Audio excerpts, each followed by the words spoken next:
Welcome to Burn the Ship. This is the podcast where we connect entrepreneurs with professionals that can help you go all in on your business. We talk to people that have walked the walk, talk the talk, been through all the things that we experience as small business owners, and come here to share those things with us so that we can run our businesses more effectively. Thank you for coming on the podcast. First of all, I appreciate it. You sharing your time with me, sharing your time with the audience is very kind. Why don't you go ahead and introduce yourself? Tell us a little bit about what you do.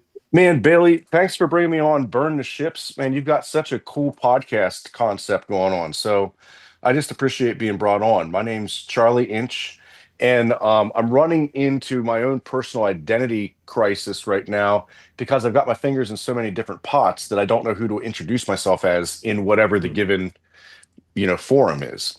First off, I'm a criminal and domestic relation law firm owner and practitioner in Richmond, Virginia, and I've been doing that for 20 years, or about 18 or so. Everything from murder to uh, DUIs, um, uh, trespasses, and so what that did was it created the moment for me when I had my identity collapse in 2017. And so then out of my identity collapse, then what I have done is now decided to pivot that to how can I use the information that I gathered from my own personal identity collapse and the philosophy that it forced me to create in order to move on. In the work that I do, I mean, even that first description, I'm not going to try to repeat that phrase because it can be triggering to people. There's an underbelly to our society that has an absolute requirement that must be addressed, right? Um, and so I'm dealing with people that are at the very bottom. Like when they come to me, they come to me at the worst day of their freaking life. And Mm, sometimes they are coming to me, it's the worst day of multiple people's lives connected to the one event that they're coming to me with, right? And so I'm dealing with people that are literally in the throes of existential crisis and identity collapse. And it's getting worse because our culture is no longer accepting of people that have made certain mistakes. And so all of this has forced me to build a kind of a philosophy because I cannot live my life incongruent to myself now. Um, once uh, Once we go through some of these identity collapses, and you and I were kind of starting to talk about that before we started, recording, when you had your injury. And I'm not sure if you shared that. I don't want it's your story to oh, tell. they've heard it. Oh Okay. my God, they've heard it so many times. So the commonality, if everyone pays attention to, is there's almost one, it's like, the story of Saul and Paul, right? He was Saul before that event happened or whatever that trail was, and then suddenly he became Paul. There's a moment in everyone's life. And the question is, when are we blessed to get it? You were blessed at 19. You didn't waste another 20 years of your life because you hadn't had that friction between what did your ego build to keep you safe that you thought you wanted and became a desire that was false, to then the recognition of what true desire for self was separate from that. Then we run into this problem of do we still use ego to find that thing, or do we find that thing and can we continue to keep it kind of true to ourselves, because we're constantly getting traumatized. And I guess so, to finish the question, I'm getting too much into the weeds of this, is I'm a lawyer that's now I think of myself as a trauma philosopher. And in fact, I have a podcast called Trauma Philosopher, but I'm building the Holistic Life Studios in Richmond, Virginia, to bring together conscious professionals that are practicing what I call functional professionalism, not just professionalism, which is oftentimes, I believe, it's a neurological state of freeze because you ignore the harm that's being happened. You justify it as a human being because you are attached to a bureaucracy or to a system that you're not supposed to have any control over. It's exactly how Nazi Germany allowed for the Holocaust to happen. For those that believe that that happened, is good people stay silent because they become part of a system that believes that, and everyone believes it cannot be questioned. So I'm building the Holistic Life Studios. Excuse me. It's the morning, it's Christmas or Thanksgiving Eve that we're recording this, man. Hmm. So I'm building the Holistic Life Studios to blend functional professionals with mental health providers and what I call human experience healers. And so in my personal journey from 2017 to now, I've had to kind of go back and reconsider what it means to be healed and what mental health is, all while running, one of the grittiest kinds of law. Like I'm literally in trial every day. Thursday last week, I was in 5 courts from 8:45 in the morning to 1 p.m. in the afternoon, and they spanned 30 and 80 miles apart. Wow. right? And really difficult stuff. One of them was an armed carjacking of a motorcycle at gunpoint, and I was doing his sentencing, right? So I'm still practicing, and so I think of myself as I'm the HVAC repairman, right? I'm literally going out, and people have an emergency because it's 105 degrees out, and it's hot as hell inside the house, and I'm the only guy Hmm. that's going to be there to fix it. Meanwhile, I've got a business running by itself because no one's there. And so for 16 years, that's what I had. And then I have these HVAC units, my clients, the people, that there aren't things that are there's no other services to provide actually what it is that they need. Because we're sending them to mental health therapy and it's not working. We're sending them other places and it's not working. And then the prison system is getting worse because all we're doing is we have tons of recidivism and we're just recycling it. And then it's becoming, I'm now representing the second generation, right? And we're talking about in this country, if you're a business owner, you care about what's going on in the country, right? You care about what's going on in the economy. Even if you're greedy and you want money, you got to care about what's going on in your industry, in the community that you serve. Because if you don't have clients, you don't got any money, Right. right? And so every business owner, and I love your show, Burn the Ships, and I know that you harken back to that. Do you think of this as a harkening back to Sun Tzu or a harking back to the Viking Age?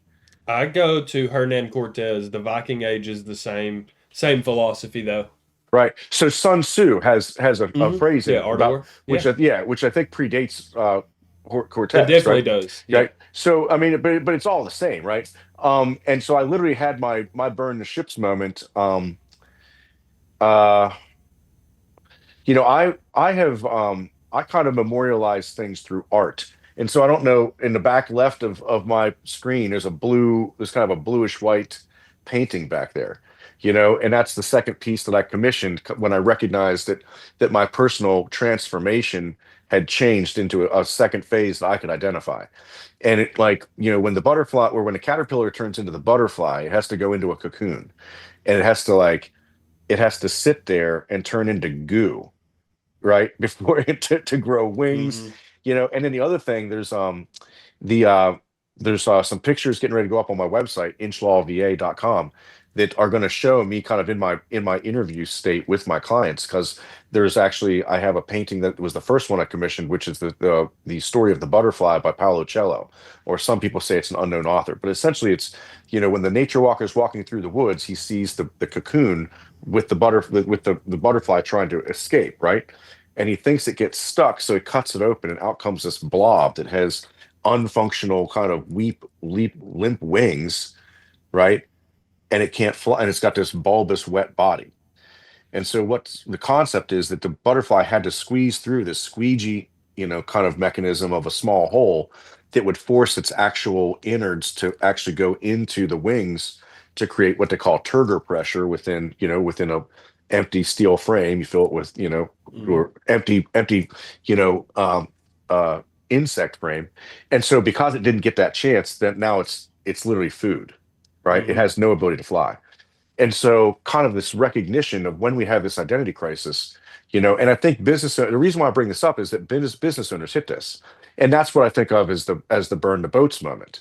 Is when do you recognize that you're going to have to go into a cocoon, and there's going to be some pain to this, and there's going to be aspects of you that you came to like in the old version, then whether that becomes the control, like those aspects, this fake feeling of control that I believe that I have, but is really just unresolved fear, right?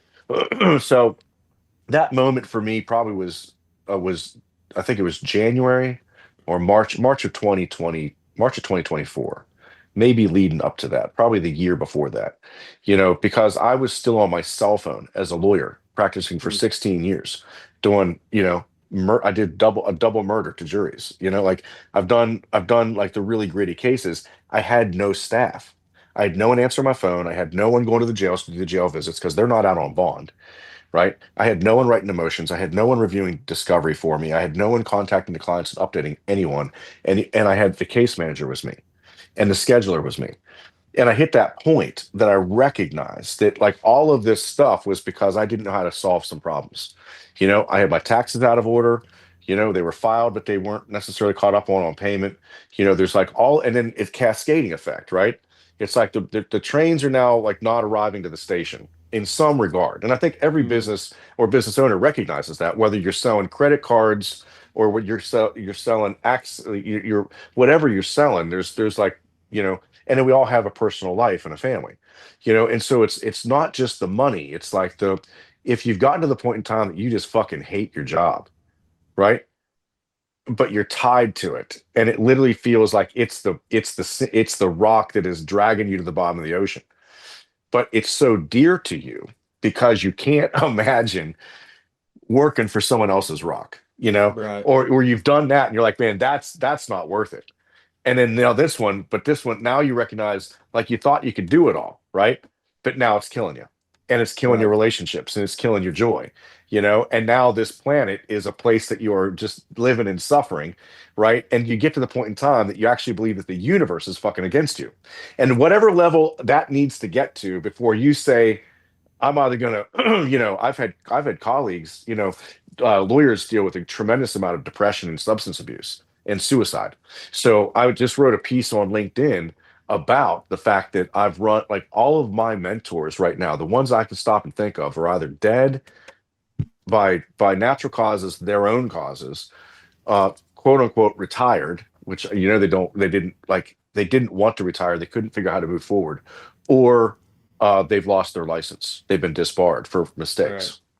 And so that gets me tied to this burn the boats moment where you say, I am willing to die early Right. with the chance that I'm going to fix these things without me just waiting for what's going to take me out. And so now as I sit with you in 2025, the reason why I was saying earlier I'm having an existential crisis, I'm building out a personal brand, and I'll just give, I think this is the first place I'm saying it publicly, so your people get it first, and it might change because it's not fully done, but I'm getting ready to start a personal brand called Inch, which is my last name, a foot. Like what am I up to? Because what I want to do is I want to change the criminal justice system to make it more humane, but you can't change it within the system. You can only change it by creating a new way to deal with the system. So yeah, so right now as I sit and like I said, this will be the first place that anyone's been told about this, but I'm getting ready to start a personal brand page. I'm getting ready to start a personal brand page. And it's going to be called Inch a Foot. And it's literally just going to be giving an overview of how does everything that I'm working on, how is it all tied together to the same Mm, concept? Because I'm building essentially a group space called Holistic Life Studios, where I want, like I said, functional professionals with mental health and human experience healing, all under one roof, right? And we'd like to put that all over the country. And within that is my trauma philosopher. I have a particular way to reset your nervous system. And so, how this ties in also with your burn the boats is that when we get to that point in time that something is on fire, or you're going to set something on fire, think about like now put yourself on the damn beach, right? Like, what's the whole concept of burning the boats? That we are not going to turn back. And then if you look over everything that's on LinkedIn, I just got into it with one of the coaches for business strategy. This is one of the things I wanted to talk about on your platform as well, is that when we go to burn the boats, this is the definitive freaking moment that it is going to change or die.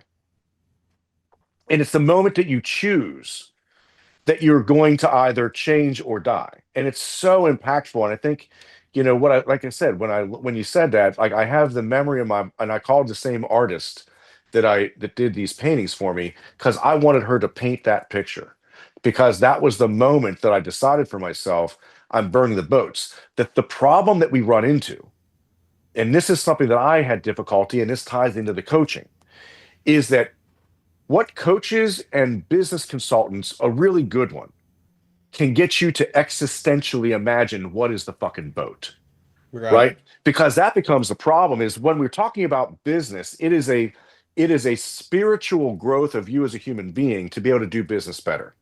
Right. Because the business is going to show up with all of your flaws. And the culture in that business is going to show up with all of your internal bad relationships. The nasty person that says to you, you fucking little you suck. You just Mm-hmm. fucking suck, you know? And we all have that aspect to us because we've been raised with unkind words. Even if not raised, we've experienced it as a human being because other people were raised that way, right? And so then that gets back to this personal journey of healing. And you know, when you go into the woo-woo or the spiritual or the personal growth arenas, they start talking about the 8-year-old little you, Mm-hmm. right? But that like, and then we also talk about we have to treat people other people at an eighth grade level, right? And so I think where we miss all of this is that someone who is not able to be present and conscious with the way they speak to and motivate self, right? When you're sitting there and you're too tired, or when you're getting ready to do something that requires vulnerability because you believe that this is what needs to be done, and you don't, and you're worried that people aren't going to see it because it's so vulnerable, right? And then that's when you stop. That's when you do it or you don't, right? And then all of the LinkedIn podcasts and all the LinkedIn posts and all the other like self-growth and build out and entrepreneur stuff talks about stop sharpening the axe and start using it. Like start Mm-hmm. swing, you're ready, right? Now sometimes you're not, right? And that takes another personal analysis. And if you can find someone, Jay Shetty talks about, I think he talks about the 4 C's. Mm-hmm. Care. Do you remember what the 4 C's are? What are the 4 C's, Jay Shetty? Do you know this one? Um, I there's like yes. there's one I always have difficulty remembering, but I have to think through it. I've got them right here. We just read this. We just read So it's that and the four agreements. okay, so it's so care, right? Mm-hmm. Character, competence, and consistency. That's right. All right. Now, anyone that wants to if they're listening to your podcast, do they want to burn the damn boats? Or they just listen? Or do you talk about burning the boats here, or you guys just Yeah, is that just the name? absolutely. I think No, no, so. we absolutely do. Yeah, and Yeah. I watched some of your episodes and I thought so as well. So if your listeners are they're thinking about burning the boats, you have Right. to understand what the boat is in the conception of where are you holding back to something that you ought to be delegating, or where are you not addressing a problem that has an underlying cause, and where in yourself, because some of these things now become a representation of self, right? If the only people that can work for you are your family, then there may be some problems. Sure. If you've got a family business but no one else seems to be able to get into the family business, now that may be a problem, right? It might not be. However, why can we not deal with other people? And then is it just because they're inherently bad because they're somebody else, right? Is it, and it becomes very tribal? Is it inclusive? And sometimes you don't want it to be, right? Right. And I've had to deal with that myself because I think of the way I do business, the way I practice law is be more pirate. I love that book, the 5 R's of piracy, right? Rebel to retell, you know, and then reorganize, rewrite the rules, and reallocate the resources. So when I burnt my boats in at least in March of 2024, I think that's when I recognized the boats. I decided to burn the boats, I think a year and a half, 2 years before. But it took me 2 damn years to figure out where the boats were, or what I was using that was the equivalent of the boat, or what my mindset was that was the boat. And I hadn't grown enough personally for my business to start being an outward reflection of who I wanted to be and Sure. and who other people wanted to be with, right? And so I would can I show you and your readers what I call tap in? Yeah, sure. Okay. So I'm not sure if you can see it. I have my camera down. Can you put I call this tap in. So everyone take your middle and ring finger and find your solar plexus. So find right here at the seam of your rib cage and the top of your guts. Like you should be able to the flesh of your fingers should kind of slip past that rib cage a little bit. How tight is that? 0 to 10. 5. Okay, so 10 is super tight and uncomfortable. 0 is nothing. You say 5, right? Okay, I'm going to throw some stuff at you. You tell me if it moves. Okay. Um, the school's calling about your children. One of them was sick when they left, or your wife just called and it's she's telling you you forgot something for Thanksgiving meal, right? And there are no grocery stores open. Did it start to move? Yeah, for sure. Okay. So the things that our mind actually perceives as a threat, you can take your fingers out if you want. Um, so the body reacts neuroceptically to its memory of the mind's perception of fear, is what seems to be happening. And this is part of my philosophy. I have integral person frameworks. And this is what I can do what I call a neurosomatic reset. So now think about your business. You're not going to be able to make payroll next month. Tap in, touch your solar plexus. Does it move? Payroll short Yeah. next month. The Yeah, bank absolutely. is calling. They turned your loan down. The thing you changed on your social media has actually harmed incoming business. It hasn't increased it as you thought. Those two vice presidents or those two people that are your right and left hand are not getting along, and everything you've tried to do to fix it. And if you lose one of them, what the hell are you going to do? Hmm. Right? Do you feel it moving? Yeah, So, absolutely. so business owners don't realize how trauma and their trauma, and this is what I do for a living now. Like I do this, and you can tap out if you want to. Mm. So we don't realize because none of us have been ever been shown it to us, and like modern therapy is not doing this. Like I've found this through my burn. Like this is what led me up to my burn the boats moment, is the ability to actually start to see where do I actually have fear and then what is my actual fear, and then start addressing the actual fear as opposed to paying attention to my avoidant tendencies because I can't look at the grizzly bear. All of these existential fears, we as a human being have three main things to fear: our physiological harm because we are a mortal being, and then abandonment and exile. All right, because we are a social being as well, and we are empathically, neurologically connected. Even you and I on this video call, we can see our spontaneous facial expressions, and our subconscious is processing that before our cognitive awareness even gets it. Our reticular activating system is taking that information, and it's only feeding our beliefs. And so I guarantee many of your people that are listening to you, they're reading quantum physics. This all lines up with the quantum physics and what we now know about neuropsychology, neuroanatomy, and neuroscience. We have a vagus nerve. The social engagement system is in the ventral vagal branch. It's completely different tissue. When that shuts down, you lose up to 40% access to your rational mind and up to 70% access to your central executive network. So your ability to answer, can I ask you a couple questions real quick? Sure. Okay, two plus two is what? Just rattle them Four. off. Two plus two is four. What's the last four of your phone number? Last four of your phone number. 5623. Boom. Um, don't say it, but you could rattle off your social security number, right? Don't say it. Sure. Don't say it, but you just rattle that off. Don't say these either. And your business owners, like when you're watching this, do this as well. Account numbers, bank account numbers. I know it right now. One Mm. five one. Um, any anniversary date. This might get Sure. some men in trouble, right? Sure. Okay, can I ask you a different one right now? Ready? You ready to answer this? Yeah, absolutely. All right. 17 times 4, go. It's harder. Yeah, 68. 17. There you go. Yeah. What happened to your eyes? What did you do with your Uh, eyes? I started to look around. Okay. So I'm going to ask it again and now go into your thought process and tell me what's happening and let your eyes go where they want. 17 times 4, go. I do 17 times 2 and then I do times 2 again. Where did you go to get seven? Where did you go in your mind to figure out that you could do 17 times 4 as 17 times 2 times 2? Where'd you go? Where in your I don't mind? know. Use your eyes. Think about it right now. Mm. 17 times 4. Now stop your, like, do the steps. Just like in math, you do the steps. Now stop and do the steps and pay attention. Let your eyes go. Let your eyes Okay. move. Go to look in your mind. Let your eyes look in your mind to where it was. Okay. Find where did you go to know that 17 times 2 times 2 was the easiest way to answer that? I don't know. I guess it's just logic. Did you Logic go, that I okay, apply to everything. did you go up to the left or up to the right conceptually? Think about that. For me, Left. I go up to the left or whatever I conceive of with my, and it happens to eyes. Whenever your consciousness goes inside, some of your other stuff tends to happen, like it operates without thinking, right? Yeah. I Just like you almost don't. had to like look down and left or up and left So that would, I would say, to unpack away from what I'm hearing anything right left here. of anything left is default mode network. So I think about that as that's my visual scratch pad. Sure. That's literally my visual scratch pad. Okay. And then I go over to the right, that's central executive network. All Hmm. right. And then that is now algorithmic thinking. Like okay, Charlie, what is 17 times 2? 34 Mm. times 2, 68. Boom. Right. Mm.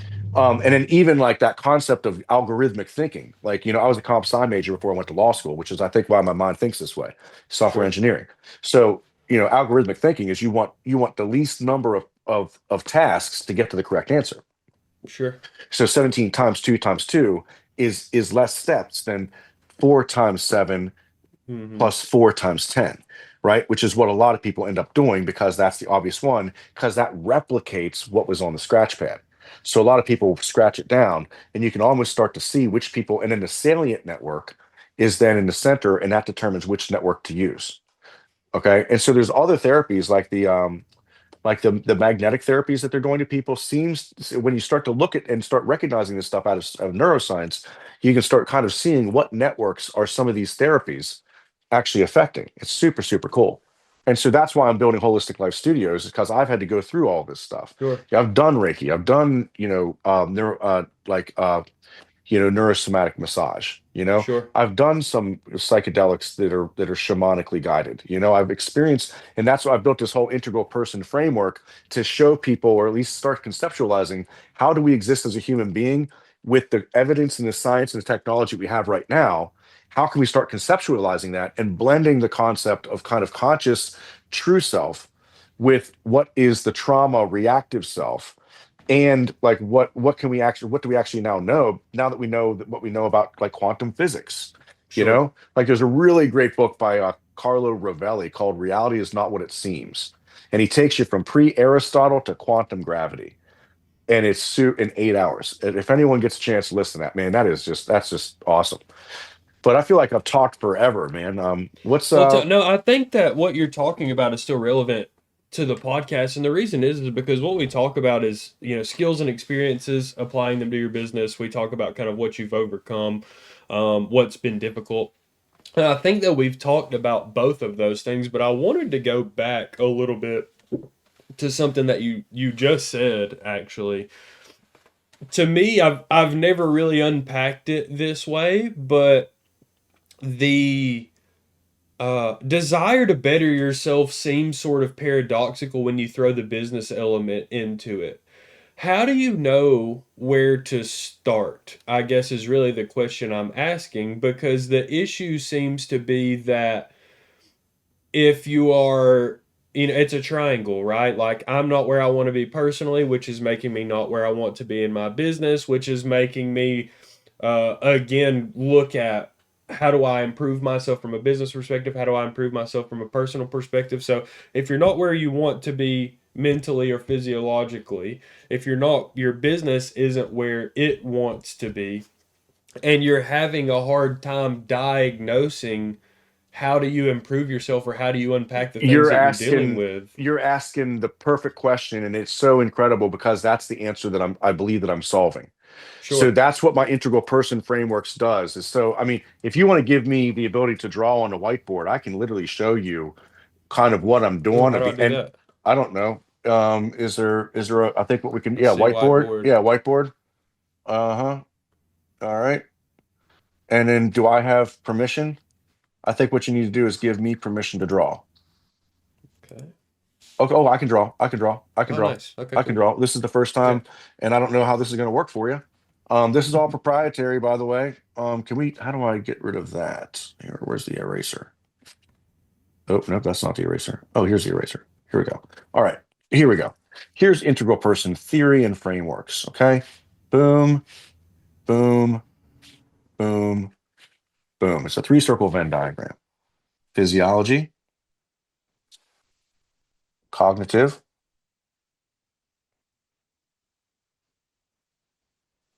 and emotional. And then there's another kind of later, more complex version, and this is energetic or spiritual,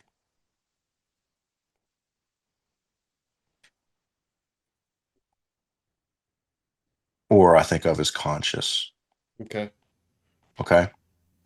All right. So essentially where we get to, and and if anyone looks in the background, I can also bring the iPad over there.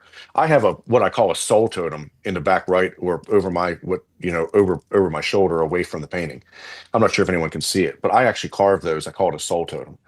What I've learned now is kind of how to start separating these different aspects of myself from the aspect that is my observer self as a conscious. So the question that you're asking on how do I know where to start is, um, when I do with my criminal and domestic clients, they're getting ready to lose their kids. They're getting ready to lose something. Um, I take them through. I do that solar plexus thing with you that I call tap in, and then I do a thing I call it. It's just kind of a cognitive emotional method that I use, and you start to get that to react like we did. Okay, I call it cognitive emotional hypnosis. It's not really a good name for it. It probably needs to be renamed. What we can start to do is we can actually start to get you to understand yourself differently, to know where to drop into the wormhole. And so if you use if my integral person frameworks right here, is you start to take a look, like you've got a physiological damage that happened to you that changed your existential like idea of yourself when your leg broke, right? So the book by Bessel van der Kolk, The Body Keeps the Score, and we can probably jump off the whiteboard now. I don't know how we turn, Oh yeah, how please. do we, but there's a couple different ways to do it. Either you're already in crisis, and so then it's a really easy way to start identifying where you can conceptually see that you have the problem. If you've got a cognitive, the way I work trauma reactive states is there's four trauma reactive states, and they align with the survival states: fight, flight, freeze, and fawn. Fight, flight, freeze, and fawn. So in your business, if you can start taking it from a different perspective, because I guarantee every single one shows up as if it's doing it for something else. Find where are you making a decision based off of who do they think they are, or who do they think I am, or why do they think I deserve this, or here's what they deserve. Find anywhere that you are making that anywhere. Start looking for it, because cognitive, your reticular activating system, which is four things, will only show you what you're looking for. Okay. Right now, if you're in a trauma reactive state, you've already decided, you already have a predetermined answer that when someone does something, this is what I do. It's a Mm, pattern. sure. Okay. And so if we're talking about like where to start, and let me adjust this, and I might even be able to move it over there so you can see oh yeah, there's soul totems right there. Right there is a soul totem. Oh, nice. I see it. Yeah, I've got a whole meditation spot over there. I was never a meditator, and there's a lot of people that aren't meditators. So but the trauma reactive states are tied to emotional states. There's an emotion that you go to that's the answer. Whenever this happens, thou shalt go here. And then what it does is it triggers that cognitive thought process loop of who do they think I am? Because I am who I think you think I am when you're in a survival state. So if you think that you're under attack, or you're doing something because you think you're not going to be able to survive, so you're doing it from a place of scarcity or danger, that's when you're in a that, and that's also tied directly to your solar plexus. I guarantee if you tap in that moment, you'll find that there's movement there or discomfort. And then that is a place where you have lost 40%, up to 40% access to rational mind, and up to 70% of your central executive network, which prevents your ability to do 17 times four types of problem solving. And it Mm-hmm. also shows up when you're out of those, because that's a finite number that you have per day. The neuropsychology on that, Dr. Dan Kahneman, Thinking Fast and Slow, gets into this. Okay. I'm giving you all the stuff. You want to read it? I read 140 books or part of them to get to where I'm at here since March of 2020. And so this is literally that you asked the perfect question. So then we can start to explain, like, where is this affecting your ability to problem solve in your business, right?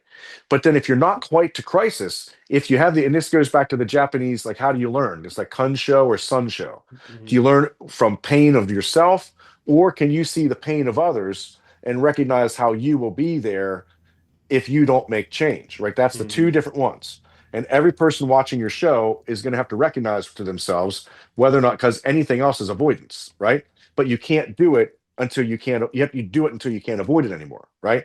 And there are some things that are like that because we can't take care of everything.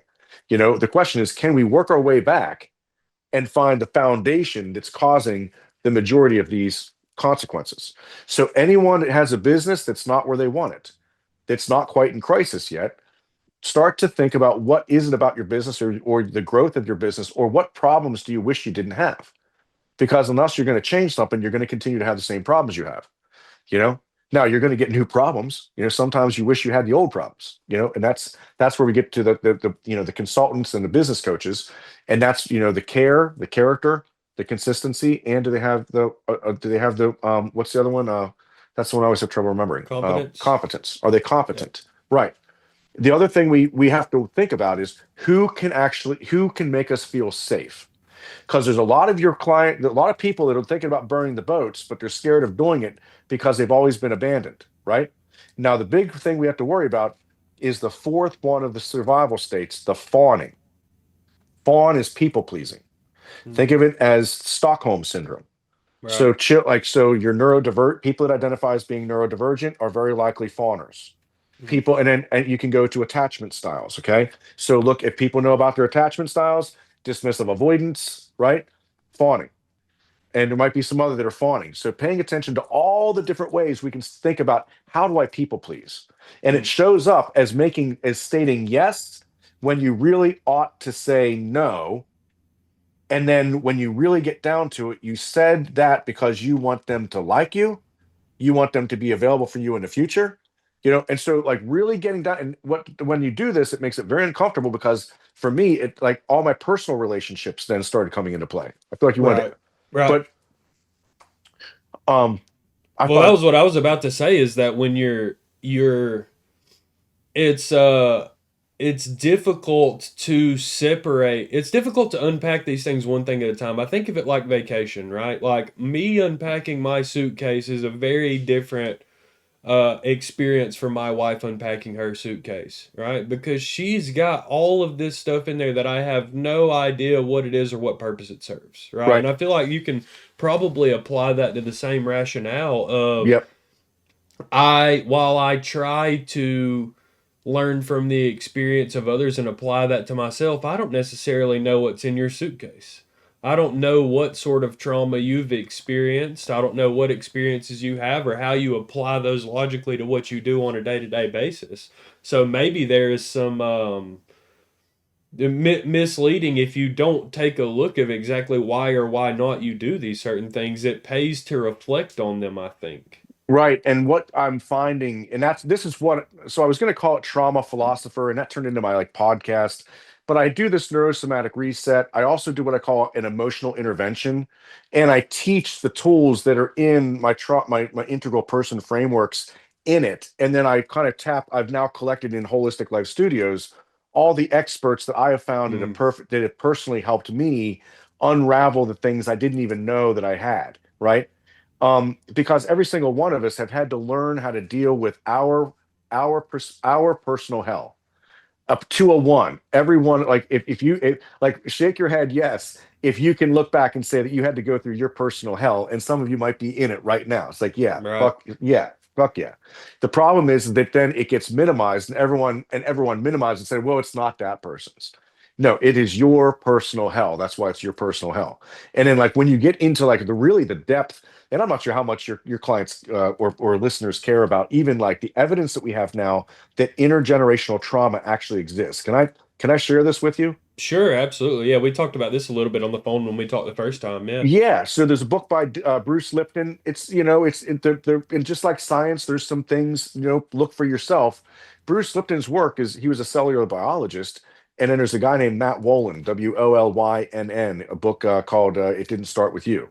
And so really, this shows, and they did it with mice. They would the human life cycle is too long so far for us to get the research, sure. but with mice, they were able to take the information that Bruce Lipton talked about, and that's that the 92 to 98% of our DNA that is not the blueprint is somehow paying attention to the cortisol, dopamine, neuroepinephrine, all the pharmacology that our neurology is producing in a state and time. And then it's programming the protein chains, which are it's a single line of chain that then goes through the cellular membrane, that then gives the mitochondria information to say what to turn on or off on the blueprint for that next iteration of cell. Right. And then the DNA is paying attention to what works and what doesn't. And then that is then becoming what we would refer to as epigenetics, because now literally they're showing that the little mice's or olfactory gland can change through a lifetime of getting shocked every time they eat. Hmm. And so now they showed, and at least the understanding that has led to this, and I'm sure people are going to jump on and say it's wrong in this way. I'm not the expert. I'm just making it as simple as possible. Is that the body or the DNA is paying attention to pleasure and pain, Right. and it's trying to then code the next iteration of you through epigenetics, the ability to sense the pleasure and pain sooner. to Right. either avoid or get it. Now, what may be happening as well, because it seems to happen with the mice, is that that mRNA, the epigenetics that gets coded as mRNA in the mother, gets transferred to the sexual organs of the fetuses growing in her womb. Oh So wow. the egg that is each one of us Mm-hmm. in this, when was our egg created? 4.5 months into the gestation of our mother in her mother's womb. Right. Our father's testicles were created at the same time. And so now there's evidence that there could be whatever is able to be transferred through that mRNA is then transferred to the sexual organs, and therefore it's the trauma, the epigenetic trauma, like past like lineage, literally Mm-hmm. skips a generation, you know. Sure. And so like this now leads into, and I just did one the other day, which was amazing with a woman named Sarah Daves, but uh they call it like a family constellation. Mm. And so literally it's kind of a special event that is put on, and you literally kind of explore kind of like intergenerational people in your family that has affected your own trauma story. Yeah, I think that it's very interesting because it makes sense scientifically, and it gives a lot of scientific backing to what people already believe, I Right, think. right. The people that like your I'm gonna use this and I don't want to piss anybody off, but like your zodiac sign or Yeah, all of these different things that we as humans believe have some factor in dictating who we are or who we are not, or what our right, personality is, or what our right, character is, or how we represent our integrity. right. There's scientific evidence that it's not where the stars were when you were born, it's what was happening around you and your body's ability to adapt Yeah, and yeah. reallocate resources to be able to Right, survive. right, right. And that's why in that center of integral person frameworks, I give kind of three different descriptions of the inner thing. Right, All we know is that there's an observer of self. If right. you like, you can, the biggest thing that I was able to discover, and it was actually not through personal experience, I eventually was able to find it because it described it so well to me, is that you can get to a place in meditation where you can see your body, you can see your thoughts, and you can see your emotions as separate from you. And so when you get to that spot, then you recognize if you can see it, you are not it. Right. And then that gives this like this. And then when I just the other week, actually, I did an event with a friend, and she was for the first time ever, I was able to get to a place where I could kind of almost become observer self in a meditative aspect. Mm-hmm. You know, no, I wasn't able to, I'm not any monk or anything. Just I had the event that was able to experience and say, oh, I can now see how this is actually something, because you sit there and you think meditate, you're like, I'd rather watch TV.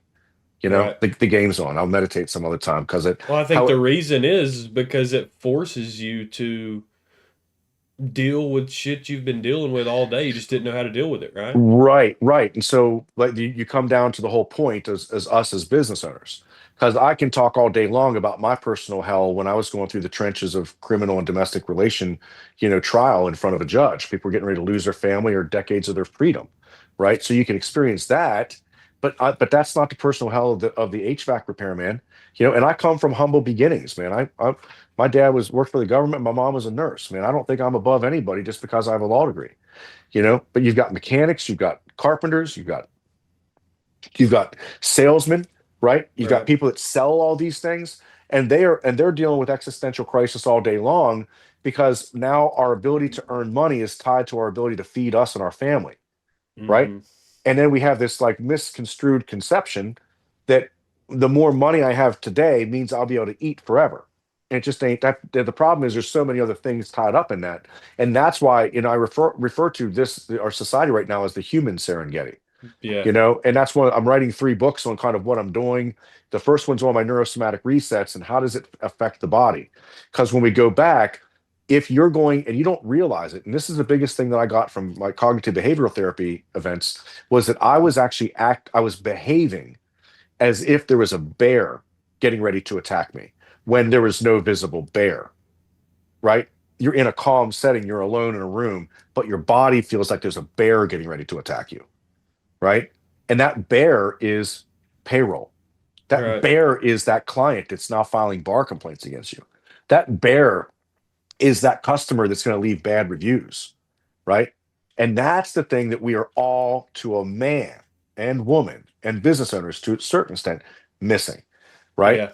And then that's tied to your burn the boats, because quite frankly, that's the point in time where you say enough is enough.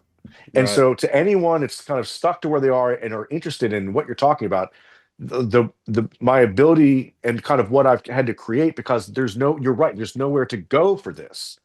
You can't go to a therapist because that's not what they talk about, right? And even once I got myself out of emergency, I was potentially going to be a mass shooter and a suicide. Now I wasn't even close to that, but like when my existential crisis happened was when I saw the Vegas shooting unfold on television.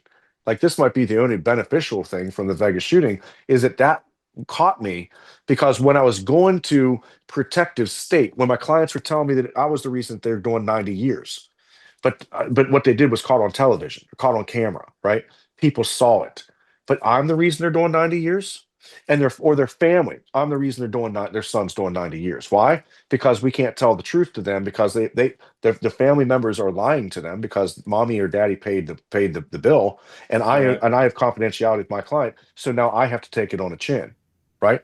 So there's just the and that's part of the job. But Right. that's still, like, every single one of these cases was what they break us, right? Yeah. And then everything we're dealing with is someone else's life and their family's life. So I met this, like, I had this like internal collapse, and I saw it. I was like, man, I could see one. There's a future with me in it. That's the man in the high tower, right? Mm-hmm. And I was like, I can't be that person. And I thought, what my responsibility, when I recognized this is even a possibility, what's my responsibility? And that's when I went, like, I was in therapy within the next week, is how Right. fast. And I think that was 2017. But all of this is born out of that. And our society is not, think about how fractured our communities are. Think about how brittle and fragile our friendships are. What is, like, if you got arrested, if here in Virginia, and you can go to the magistrate's office and take out a warrant against anyone and just sign on the dot. And you know how many perjury charges people that do that get? Zero. Really? I can literally go down to the magistrate's office right now, and someone who came by my house, maybe they didn't. I can literally swear out a warrant and get them arrested and held in jail for a little bit. I mean, especially if I timed it at the right time. So if I had a woman or a wife or a live-in partner that we started, and now you're seeing this in kind of the trad life, the trad, the traditional marriage situations, right? Right. The homemaking mother or father or husband or wife, whichever one's a homemaker, and the other one is the breadwinner. Assault charges, protective orders, cut the other one off from any sort of financial means, and then you get the protective order, you get them convicted of assault, and you get the house. Right. And they're like, that's the play. Right. That's the play. And so that's what we've been dealing with so much.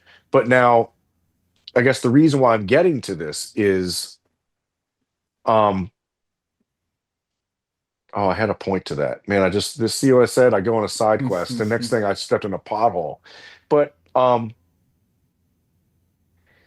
boy, I had a point to that. Maybe we'll get back to it. But I was talking about the fact that it's so easy. I think I was talking about how easy it was for us to get these charges, Mm-hmm. and there's a point.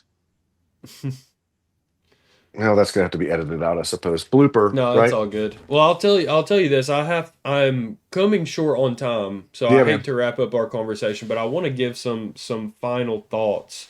As well as I want to tell everybody where to find you and some of the stuff that you're putting out there in the world. But our conversations have made me reflect on my personal and professional journey. I always chalked the way that I felt about myself and my job up to this competitive sales environment, right? Like when I started in sales, I won a couple of salesman of the years and all of those things. And then I re-identified myself because it wasn't what was important to me anymore. And I have always had um, this knack or this interest in continuing to redefine myself, both personally and within my organization, to find ways that I can be not even most valuable. I always tried to convince myself that it was most valuable. But it's really just to keep my interest at a peak, because that is what allows me to be more productive. When I lose interest or I can't equate my daily efforts to an upgrade in my life in whatever area that I so desire, then I lose the ability to get out of bed. I lose all the interest in the world. So if you are experiencing those same things, I know a lot of salespeople, especially salespeople kind of close to my network, listen to the podcast, is that there are ways to unpack these things and improve your mental fortitude that maybe as a human race we don't completely understand yet. But I do believe there is a lot of material and resources out there to help you navigate your emergency state, to be able to navigate um, the intergenerational trauma, which I absolutely believe in. I believe that there are things that you can learn about that allow for a place for your mind to healthily digest some of the things that you're putting into it or taking out of it. Um, and I hope that I am able to share some of those resources as I continue on my own journey with some of you that have listened. So, Charles, can you tell people where to find you? If they're looking for your website, they want to hire you, or they have interest in your blog content or the books that you write. Soon it will be inchafoot.com. For right now, Inch Law is my law office out of Richmond, Virginia. So inchlawva.com. And Trauma Philosopher on YouTube is my podcast. I've experienced, and I'll share with everyone, kind of a virtual attack on my business about a month ago that I'm still kind of weathering. And so part of everything I'm doing also is I'm building out urgent care for your business. So business owners that want to kind of have insight into like what is it about there that they might not be seeing to give them kind of a way to see a place to go to find a change, right? Where can you be sent to find your ships to burn them if you wanted to burn the boats, and you're having trouble seeing where those boats are, let me help you show that. I can do it through Inch Law, and I'm building out Trauma Philosophers methods. We're going to call it something else, but it's going to be up before the end of the year, at least through Squarespace, to start teaching that because everyone wants to get this from me, and they've been asking me how to get it, and it's hard to give it through the law office because right now I only give it to clients. So Sure. anyone that's interested in, and we're going to be starting, I'm building a production studio in to Oh, start talking nice. about this. So Inch Law and Holistic Life Studios. If you're in Richmond, we have a state-of-the-art video podcast studio, and we're going to actually start. It's going to be its own network. So that should be built with probably within the next 6 months. I've got people from the movie industry that are working with me as a production, for that, and so it's going to be quite rad. So I can't wait to Nice. circle back with you, man. So, man, thank you so much. You and your audience are just awesome, man. Thank you. Yeah, anytime. Well, for you guys listening, please check out the description. I'm going to pack as much of that stuff in there as I can. I look forward to having you back and continuing this conversation with you. We get around a lot, so maybe I'll be up in your area of the woods. There's some nice snowboarding up there. Yeah, man. Snowshoe really is the best. That's out in West Virginia. It's about 4 hours away, but like Massanutten and some other stuff. But Yeah, I would like to try to come up there. if you're a snowboarder, then come meet me in Richmond. I'll let you borrow the one wheel, and Oh, nice. we'll surf the pavement. All right, Yeah, let's do because it. that's yeah. Man, if you want any of my stuff, happy to show you some things off camera sometime or on the phone, and then anything you like to just to let you see what sort of help this can be. Sure, All right, absolutely. All right, for you guys that are listening, please burn the ship. Let us know if we can be of any resource to you guys. Please like, share, subscribe, and we'll be back soon. thanks, man. Thanks.